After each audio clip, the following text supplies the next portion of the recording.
Bonjour à toutes et à tous. Les entreprises que je dirige sont engagées dans le développement durable depuis longtemps. Depuis 18 ans pour Goodwill Management, depuis 10 ans pour l'agence Lucie. Cette agence délivre notamment le label Lucie 26000 et administre la plus grande communauté d'entreprises engagées dans la RSE en France. Dans les vidéos précédentes, nous avons beaucoup parlé de la résilience des entreprises et on a notamment vu comment évaluer cette robustesse avec précision et comment la renforcer grâce au low-tech. Mais une entreprise responsable doit également mesurer ses impacts sur le capital naturel dans le but de les réduire. Et pour ça, on va voir qu'elle a le choix entre plusieurs solutions. Je vais en citer 4. La première option, c'est tout simplement de définir des indicateurs et de les suivre. On trouvera évidemment parmi eux les émissions de gaz à effet de serre, la consommation d'eau, de matières premières, la production de déchets, etc. L'option 2, c'est de procéder à des analyses de cycle de vie ou ACV. Dans ce cas, l'entreprise ne se contente pas de mesurer ses impacts directs, elle mesure aussi tous les impacts de ce qu'elle vend, depuis l'extraction des matières premières jusqu'à la fin de vie des produits. En standard, les ACV produisent des résultats quantitatifs sur 15 critères, tels que le CO2, l'eau, l'extraction de minerais, la production de substances cancérogènes, l'eutrophisation, etc. Alors il faut noter que ces deux premières approches présentent des limites importantes. Elles ne permettent que très difficilement de comparer globalement deux produits, deux installations ou une même entreprise à deux moments différents. Et ça vient du fait qu'il est très rare que l'un des deux objets comparés soit meilleur que l'autre sur tous les critères. En général, il est meilleur sur certains points et moins bon sur d'autres. Il n'est donc pas possible de définir celui qui a l'impact écologique global le plus faible. Pour contourner ce problème, nous mettons en œuvre chez Goodwill Management deux autres techniques.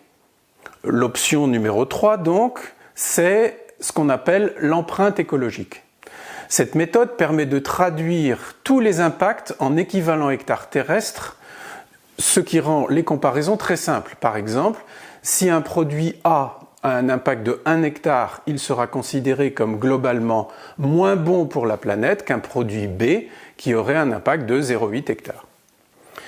C'est cette méthode qui est utilisée pour dire que si tous les pays du monde vivaient comme les Français, il faudrait 3 planètes. Et c'est également avec une méthode de ce type que l'on calcule le jour du dépassement dont on a parlé dans la première vidéo.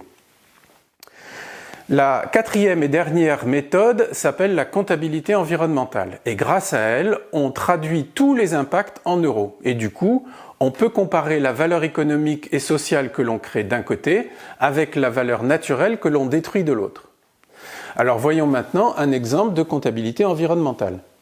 Il s'agit de celle de Chryso. Cette société œuvre dans le secteur de la chimie du béton et elle est labellisée Lucie 26000 avec un très haut niveau de maturité.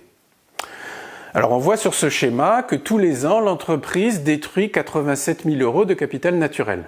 Ça, c'est son impact direct. En incluant sa chaîne de fournisseurs, cet impact grimpe à 560 000 € et comme on le voit, il se compose de l'impact climatique, des émissions de polluants gazeux, de la consommation de sol, de sous-sol et de la destruction de biodiversité, de l'impact des déchets sur la nature, de la pollution de l'eau et enfin de la consommation d'eau. Alors je tiens vraiment à remercier la société Chryso de nous avoir permis de la citer dans cette vidéo parce que faire ces calculs et les publier, ça demande du courage. En effet, vous conviendrez probablement qu'en général personne n'est très motivé pour présenter en toute transparence ses externalités négatives.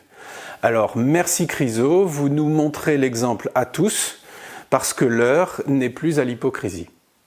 Mais j'ai aussi le droit de vous dire que ce calcul a produit un électrochoc chez Chryso qui a décidé tout d'abord de faire tendre son propre impact vers zéro, et on a les solutions pour ça, puis demain d'inciter ses fournisseurs à en faire autant. Voilà, donc chers amis, je vous dis à très vite pour parler de l'empreinte socio-économique.